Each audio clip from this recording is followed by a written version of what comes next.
Buenas tardes con todos y todas. Mi nombre es Rosa María Zapata Guisado. Soy licenciada en Psicología. Trabajo en el equipo de salud mental del Ministerio de Salud. Tengo aproximadamente 16 años de experiencia en el trabajo con la violencia política, en el trabajo operativo en establecimientos de salud y también en lo que es el acompañamiento psicosocial en la entrega de restos a familiares después de más de 25 años del episodio de violencia que vivió nuestro país. El día de hoy voy a hablar sobre acompañamiento psicosocial a familiares de personas fallecidas en el contexto de COVID-19.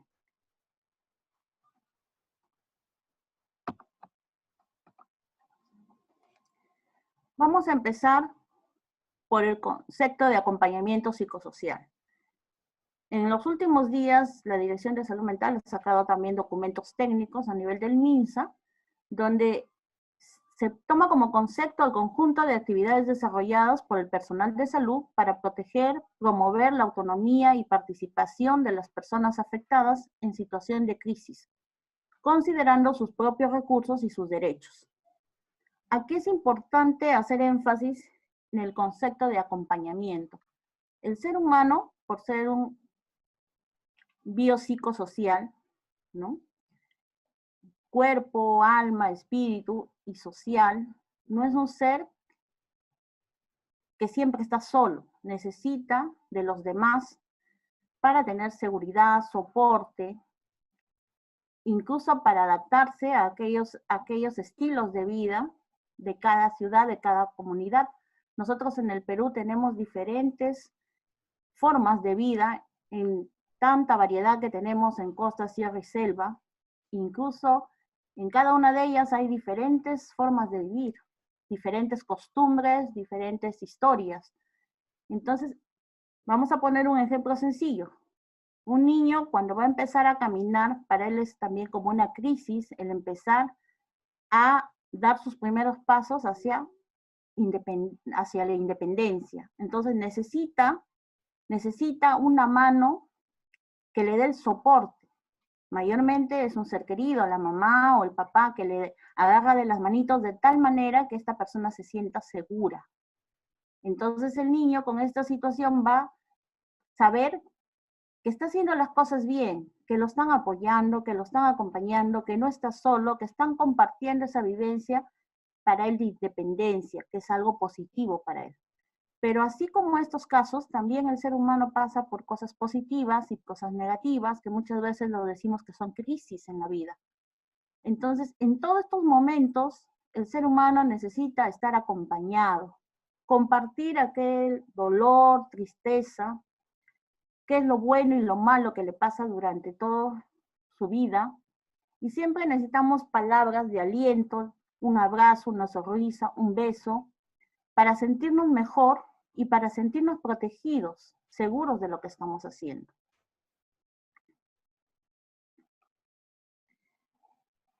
Este acompañamiento psicosocial en el contexto COVID es un cambio total que no había sido visto en ninguna parte de la historia de la vida del ser humano, ni tampoco ninguna experiencia como esta. ¿Por qué?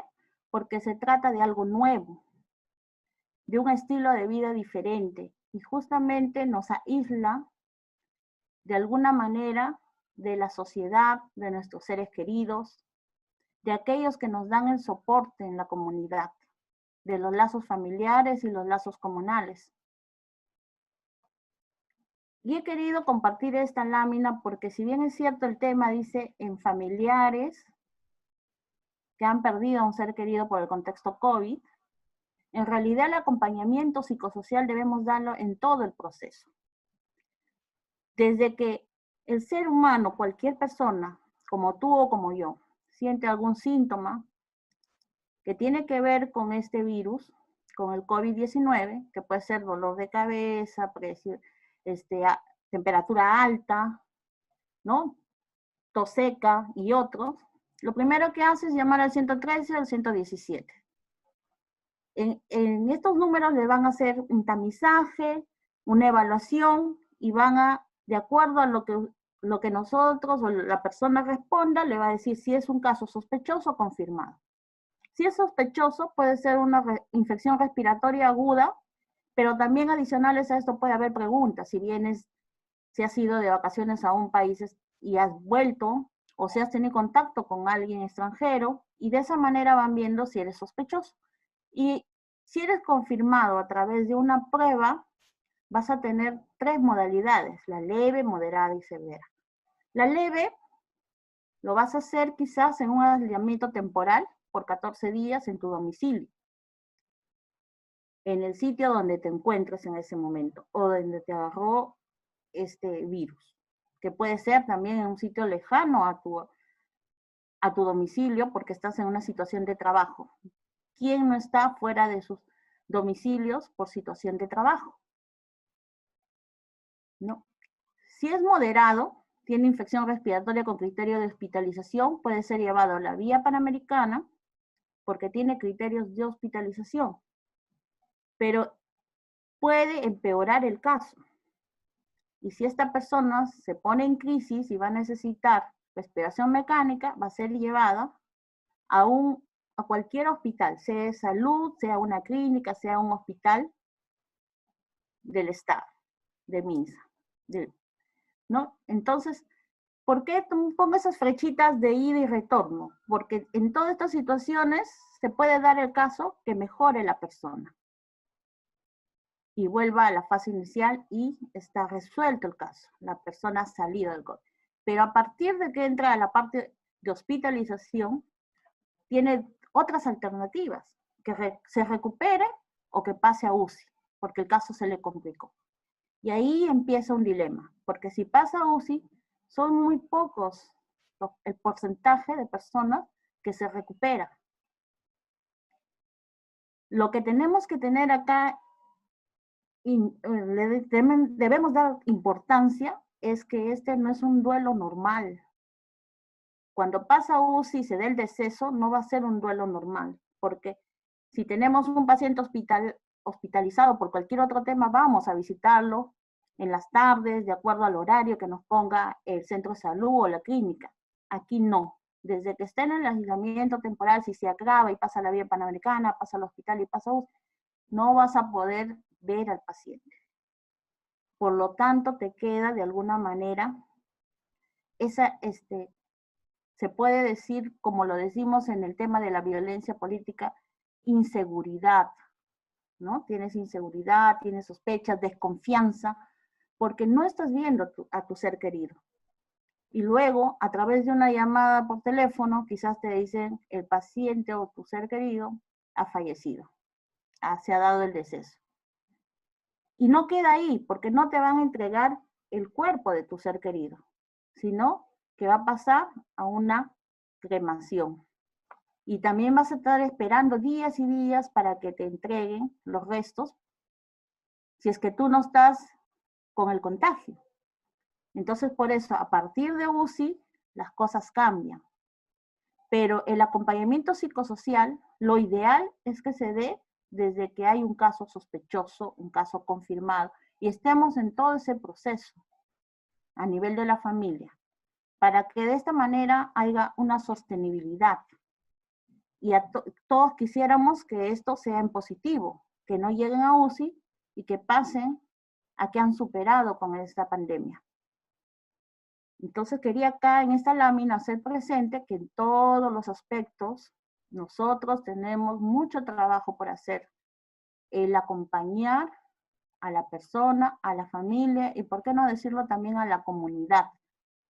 Acá en Lima muchas veces y en algunas ciudades grandes se vive en departamentos. Por lo tanto, la comunidad también se ve afectada. Hay un miedo, hay un estigma y hay una preocupación. La inseguridad hace que te preocupes, que tengas ansiedad y que también tengas de alguna manera estigma. Vamos a hablar ahora del duelo.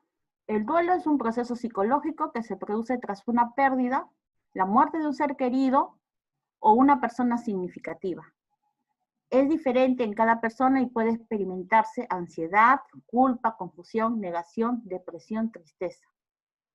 En el caso de la pandemia COVID-19, el riesgo de transmisión, el distanciamiento físico forzoso y las condiciones de cremación, inhumación, entre otros factores, incrementa esta sensación de dolor ante la pérdida. El duelo es un hecho lamentable para la familia por el contexto que vivimos. Causa mayor afectación emocional que un duelo en un contexto normal. Los familiares, desde que llevan a hospitalizar a sus seres queridos, no se van a poder acercar y no podrán velar su cuerpo ni realizar un entierro con sus creencias propias y sus costumbres. El Perú es un país multicultural, tiene diferentes creencias, diferentes idiomas, diferentes dialectos. Y en cada una de estas comunidades se estila diferentes tipos de duelos, ¿no? Para explicar mejor, el duelo tiene etapas. Y yo les voy a decir con mi experiencia personal las etapas del duelo. No es igual tener a un ser querido yéndole a visitar todos los días y de pronto quizás se puso mal y falleció. Por lo menos tienes esa sensación de que lo viste un día antes y hasta quizás te pudo recomendar, decir, porque casi siempre se da esto, pedir cosas o decir o recomendar. Pero cuando a una persona le avisan que un ser querido ha fallecido por el teléfono, es difícil de aceptar. Yo quisiera en este momento quizás compartir una experiencia que yo tuve, ya les digo, hace más de 35 años atrás. Mi papá falleció por un tema del corazón, en ese tiempo todavía no se operaba. Yo era era la hermana mayor, y a nosotros, nuestro papá había entrado a internarse y de pronto pasó a UCI. 2 semanas no lo pudimos ver. Y días antes nos llaman y nos dicen, ya se ha recuperado y mañana van a poder entrar a verlo. Ese día nos levantamos temprano, nos alistamos. En ese tiempo habían las gabinas de teléfono, que eran para llamar a diferentes sitios. Creo que ustedes deben conocerlo con el Ring, o algunos que son los jóvenes ya no conocieron el Ring, pero se echa con el Ring y entonces llamabas. Y para saber qué tenía que llevar, si teníamos que llevar pañales, cremas o algo, porque en el UCI se necesita esas cosas. Y a mi mamá, que entra a decir con todo el entusiasmo que ya estábamos viendo que necesitaba, le dicen por el teléfono que había fallecido su esposo. Y mi mamá se desmayó en ese momento. Y yo era la hija mayor. Estamos hablando de una persona de 18, 19 años, todavía inmadura en ese tiempo, ¿no? Entonces, en ese momento, opté por la negación. O sea, había muerto cualquier persona menos mi papá. Y esa es una negación. ¿Por qué? Porque tenía a mi mamá desmayada, por lo tanto tenía que hacerme la fuerte. Llegamos al hospital, después de muchas peripecias, ¿no? Porque pasamos de avisarle a mi abuelita, que era una persona mayor, a mis hermanas que esperaban en el colegio para ir a ver a mi papá, todas entusiastas, y decirles que no lo iban a ver más. Y cuando llegué al hospital, me dio la ira, enojo, cólera, amargura. ¿Quién tuvo la culpa? Quizás el personal de salud no lo atendió bien, quizás nosotros tuvimos la culpa por llevarlo al hospital, porque no quería ir al hospital, quería quedarse en la casa, ¿no? Y de alguna manera esto te hace descargar una serie de emociones. Cuando tú ves ya que está el velorio, las luces, el cajón, recién tomas conciencia de que esto sí está pasando, porque en un momento tú te tratas de, con tus mecanismos de defensa, actuar ante esa crisis. Y cuando ves que esto sí es verdad, recién caes en depresión. Porque recién vas analizando y vas viendo cómo va a ser mi vida sin este ser querido, si formó parte importante en tu vida, cómo quedan tus proyectos, cómo quedan tus objetivos que habías trazado con esa persona querida. Y eso tiene un momento, un espacio. E incluso quizás no quieres hablar, no quieres seguir haciendo tus cosas, como en el caso mío, no quise estudiar, dejé de ir un tiempo al colegio, ¿no? Entonces, te cierras en tu mundo. Y es bueno porque necesitas ese espacio solo para ti, para analizar, para afrontar las cosas. Cuando analizas y afrontas las cosas, tú llegas a decir, pero esta persona decía que yo debería seguir adelante, que yo tenía que tener una profesión. ¿Y cómo iba a tener una profesión si no voy a estudiar? Entonces vas analizando las cosas y vas recordando las cosas positivas que te dijo este ser querido, vas analizando tu contexto y que no te puedes tirar al abandono, y más aún si eres la hermana mayor, porque tus hermanos que vienen después dependen de alguna manera de ti, y si tú caes, cae todo, quizás. Entonces te das la fortaleza, te agarras de esas cosas para aceptar. Y tienes la liberación. ¿Por qué dices la liberación? Porque ya comienzas a armar tu proyecto de vida sin esa persona. No quiere decir que no te cause dolor la pérdida. Quiere decir que has asumido que perdiste ese ser querido, pero la vida tiene que continuar. Y has aprendido de este dolor que te ha dado a ser más fuerte y a salir adelante. Entonces tienes un aprendizaje de vida y comienzas a hacer tu proyecto en base a esto. ¿Con esto qué quiero decir? Quiero decir que la persona tiene que pasar por todos estos procesos de duelo que son normales, pero nosotros tenemos que acompañar todo este proceso. Porque si se queda instaurada la depresión, si no afronto y no analizo y no sigo adelante con mis proyectos de vida, entonces voy a tener un duelo de alguna manera patológico, con una sintomatología que no me va a dejar crecer, no me va a dejar lograr mi proyecto de vida. Entonces, tenemos que acompañar en todo este proceso, no diciéndole que se olviden de su ser querido, no diciendo ni negando que esto no pasó, no, que sí pasó, que sí te causa dolor, que en algún momento o en toda tu vida tienes que darte un tiempo, quizás para llorarlo, quizás para recordarlo, quizás para mirar las fotos, pero que esto no va a impedir que tú sigas tu proyecto de vida, tus objetivos.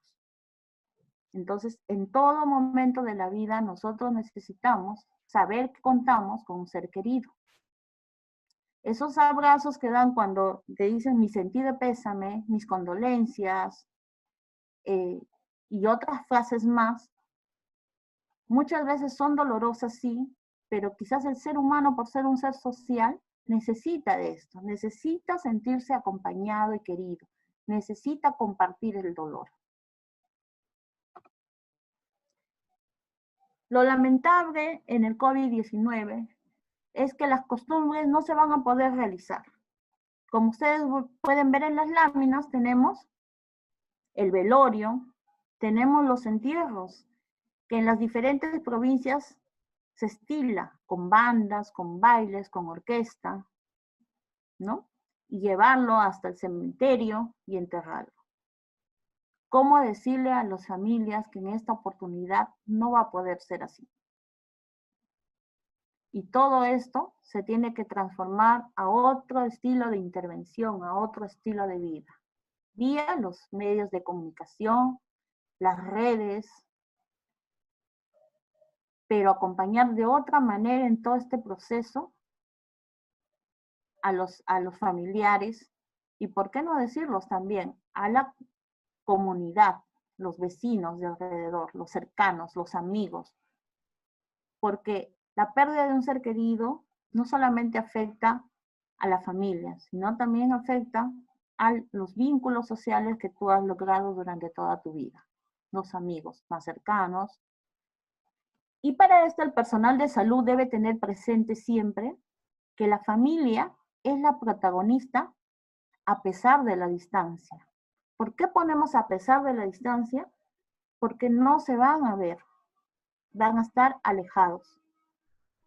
Debemos identificar en la familia las fortalezas y las debilidades.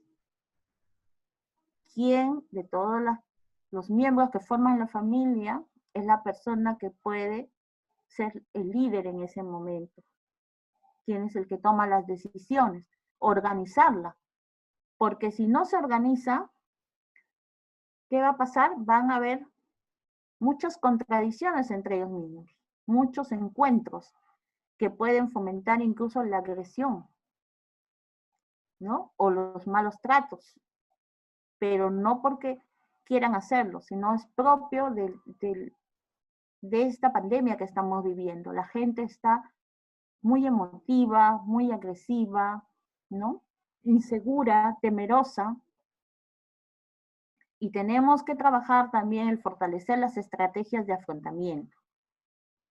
Tenemos que identificar las redes de apoyo comunitario dentro de esa zona donde vivió la persona que ha fallecido, quienes eran quizás los vecinos más cercanos, porque ellos también necesitan tener una explicación. No es que tengan estigma, sino que ellos se alejan porque no conocen las cosas, entonces tienen miedo y el miedo hace que crees el estigma. Y el miedo, ¿por qué lo tienes? Porque no tienes seguridad, no tienes respuesta a lo que está pasando. Entonces, cuando tú no tienes respuesta y temes por tu vida, lo único que tienes que hacer es alejarte. No es que no sufran, ellos también sufren y se ven de alguna manera afectados por la muerte de las personas. Esa vez que falleció, el primer fallecimiento en un condominio, que ustedes deben haber escuchado, quizás por las noticias, todas las personas que vivían en ese condominio se vieron afectadas. Algunas se vieron atemorizadas y otras aterrorizadas. ¿Pero por qué? Porque no llegaban quizás a recoger el cadáver, porque no llegaban quizás a desinfectar la zona, porque quizás todos tenían miedo de tener la enfermedad y nadie les daba la respuesta en el momento que ellos lo solicitaban, una respuesta oficial y que le dé seguridad. Entonces, ¿cómo vamos a hacer el acompañamiento para afrontar la pérdida de un ser querido? Antes de entrar a este tema, nosotros, por ejemplo, trabajamos en la entrega de restos a los familiares de las víctimas de violencia política después de más de 20 años. Entonces, hay la búsqueda de personas desaparecidas. Desaparecidas, ¿por qué lo decimos? Lo decimos desaparecidas porque la situación de un desaparecido guarda la esperanza de que quizás no esté muerto, sino esté vivo. O quizás te da la inseguridad de que no es el resto y puede ser de otra persona y me lo están entregando y me están diciendo que es el resto de mi ser querido. Entonces pasa por muchos procesos forenses, desde la denuncia, la investigación, la toma del ADN, quizás la exhibición de prendas y tantas cosas que van juntándose para decir, sí, este es el resto de mi ser querido. Y cuando ellos logran enterrar a ese resto del ser querido, llegan recién a quizás darle fin a su duelo, que ha estado de alguna manera estancado por 20 años, hasta no tener ese resto que les dé de alguna manera una paz espiritual o una paz de acuerdo a sus costumbres, una descarga, ¿no? Entonces, esta situación del COVID tiene algo de similar. ¿Por qué? Porque desde que ellos van a hacerse la detección o entran a la Villa Panamericana o al hospital, porque puede entrar en diferentes situaciones y también puede seguir todo el proceso normal, como les enseñé en la primera lámina. Entonces, ¿qué sucede?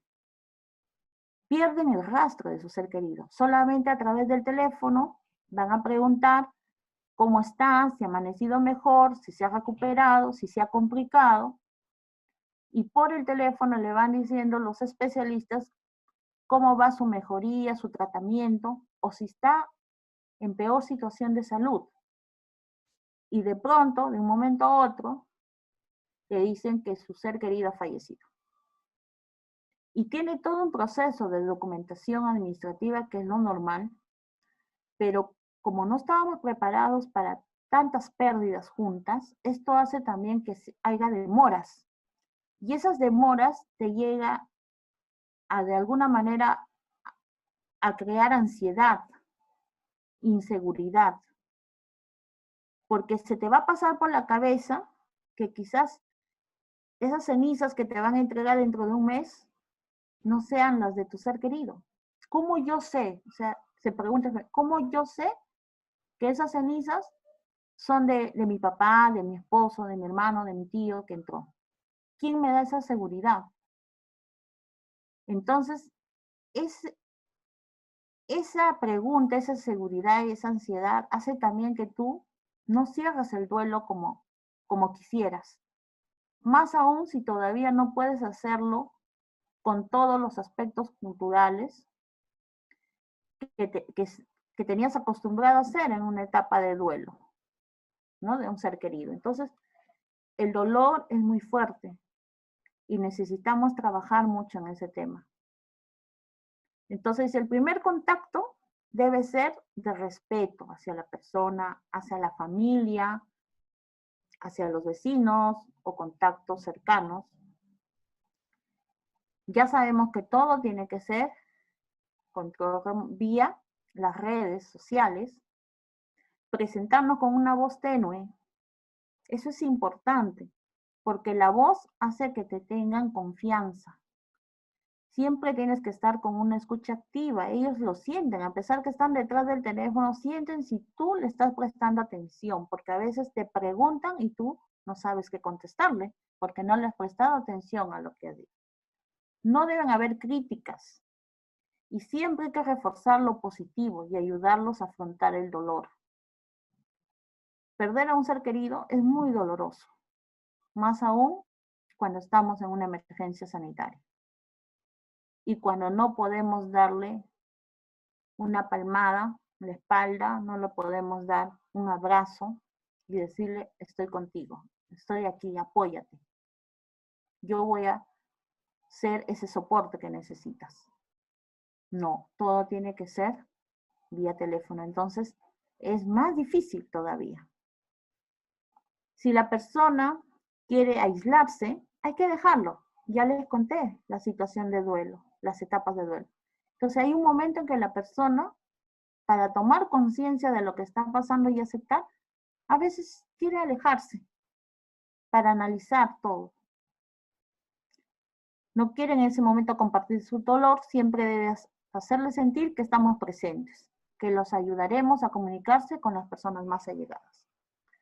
Podemos quizás organizar, si nos deja el familiar, si nos da la autorización, un WhatsApp con los contactos de las personas que lo quieren, para que le den ese soporte emocional que necesiten en estos momentos tan dolorosos.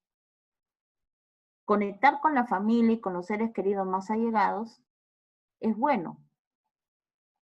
Y también podemos acompañar si lo desea. Es muy importante el respeto que tenemos que tener hacia la persona. Si él desea o ella desea o ellos desean, podemos organizar con ellos una ceremonia simbólica, teniendo en cuenta sus costumbres.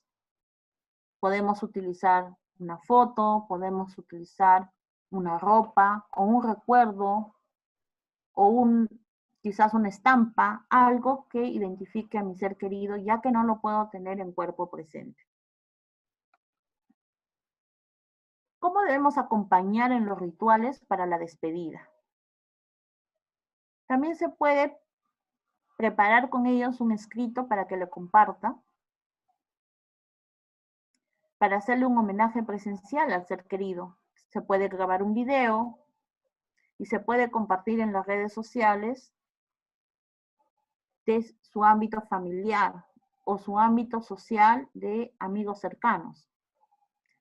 Se puede también recomendar a la familia o al más afectado de la familia, porque toda la familia queda afectada, pero a veces hay una o dos personas que son más afectadas o que de alguna manera demuestran más las emociones que los otros, o que quizás ha sentido más esa pérdida, porque quizás tenía más acercamiento a la persona.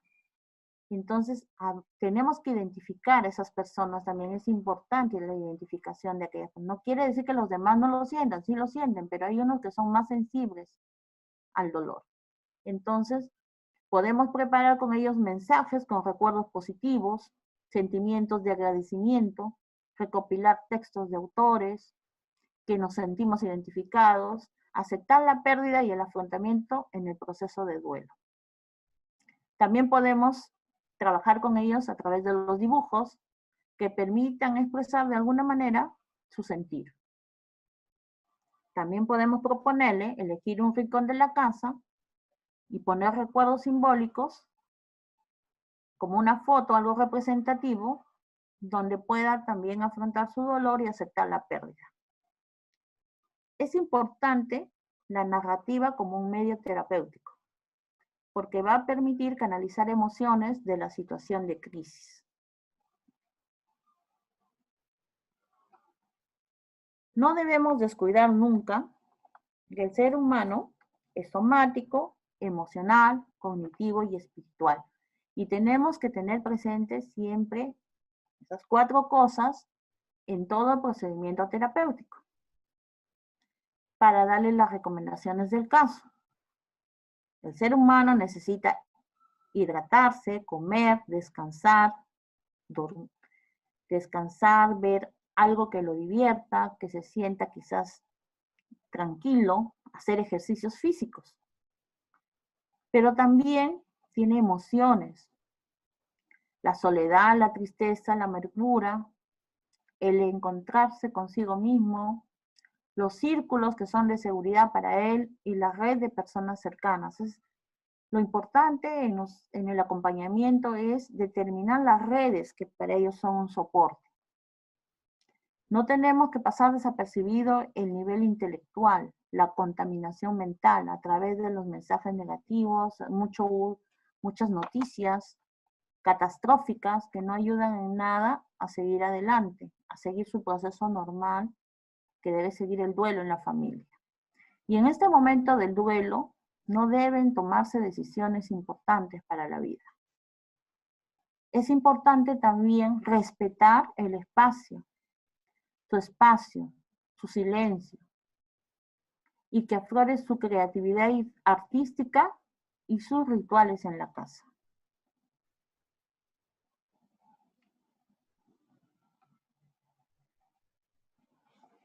Antes de pasar a lo que es las recomendaciones para el acompañamiento, quisiera contarles alguna experiencia que tuve en acompañar a una persona que había perdido un ser querido en estos temas del COVID, ¿no?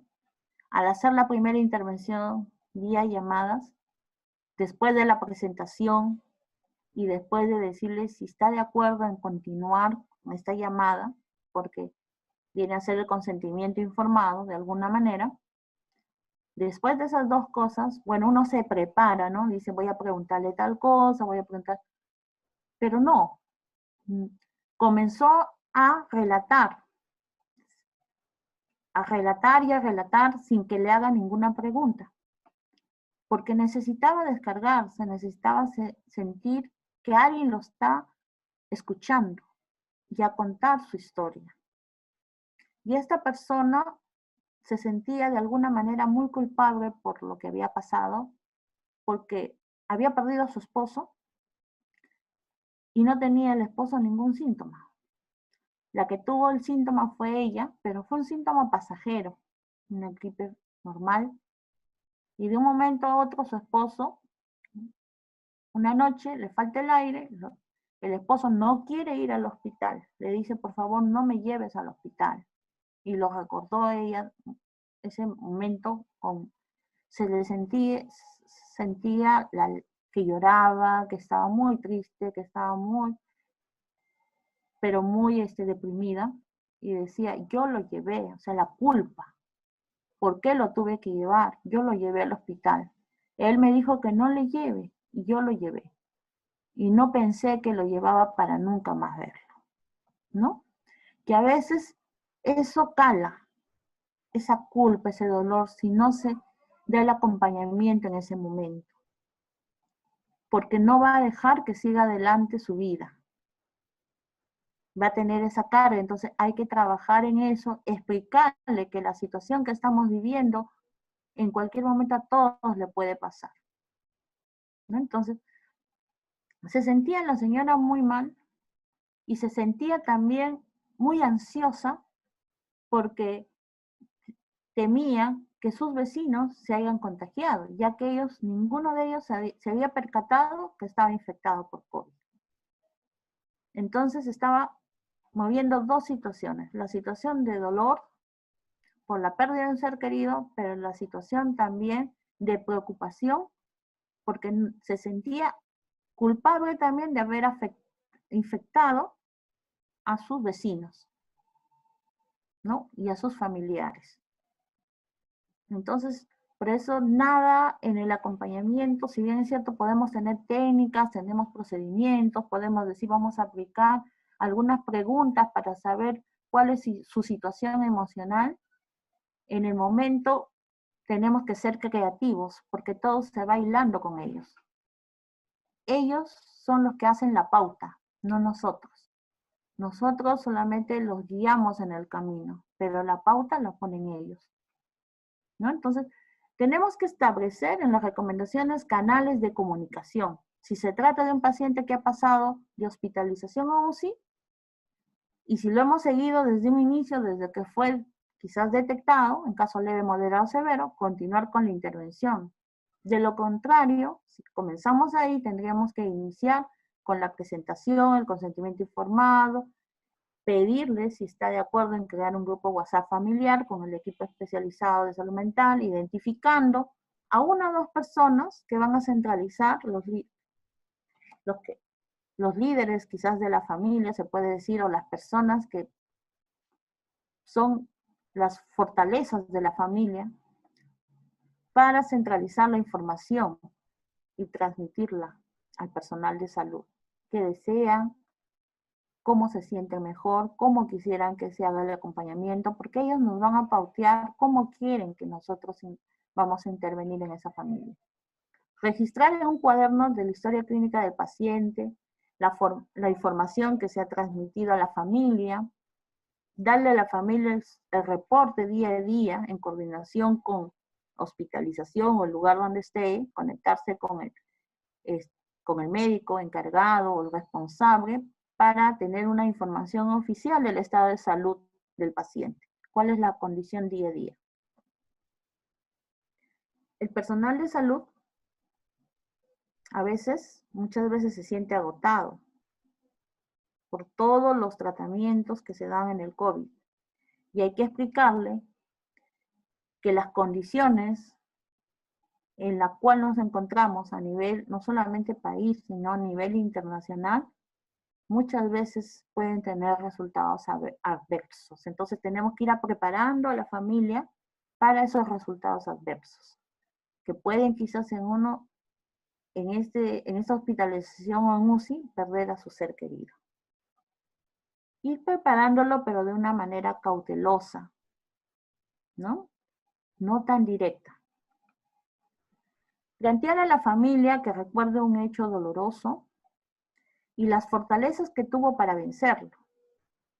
Esta es una técnica muy importante. Cuando uno se siente de alguna manera caer, es importante pensar y analizar durante todo nuestro proceso de nuestra vida, qué hechos hemos pasado dolorosos y cómo hemos salido adelante. Porque solamente ahí podemos captar qué fortalezas tuvimos para vencer este dolor.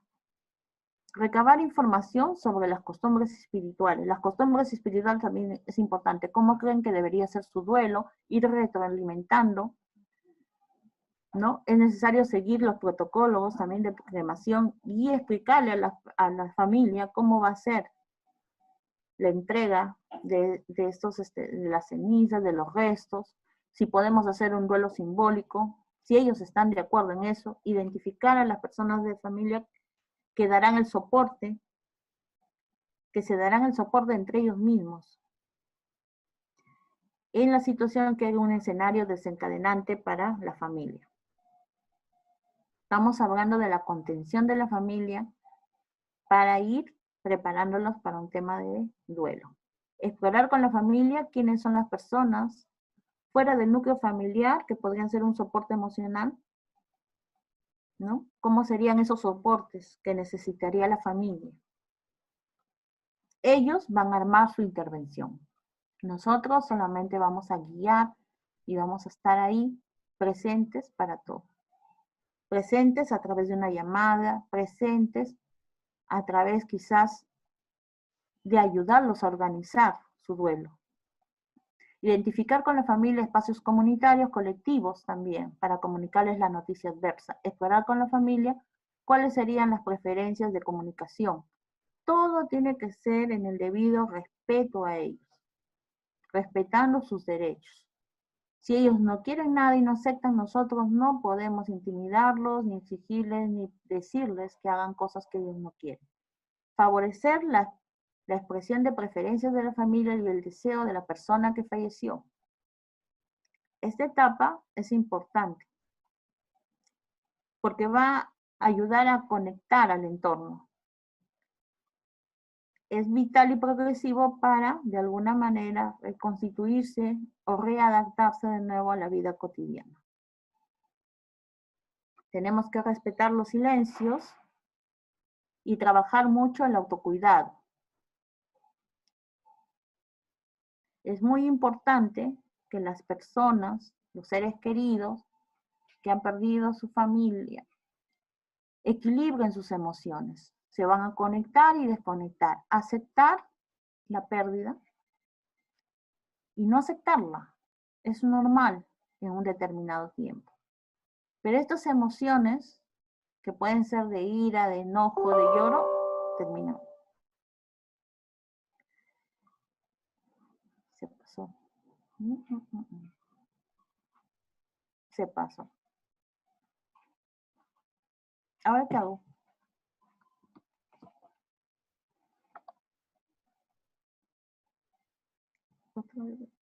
Trabajar el autocuidado es importante para equilibrar las emociones de las personas.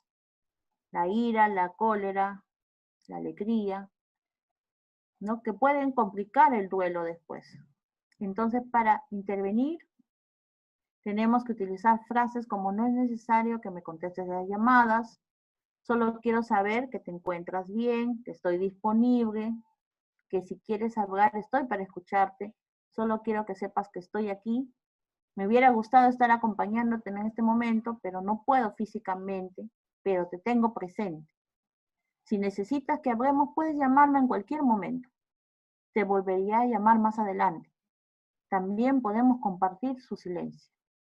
Entonces, con estas frases de estar ahí apoyándolos y estar junto a estas personas que están en un dolor profundo, vamos a hacer mucho bien para ellas, para que puedan tener un duelo dentro de las pautas normales y no tener un duelo que se quede estancado y que de alguna manera no le deje seguir adelante en sus proyectos de vida y el dolor perdure por el tiempo.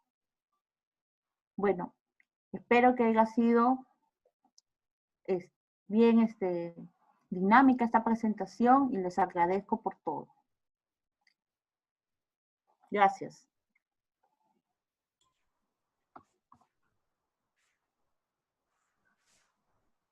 Gobierno del Perú. El Perú primero.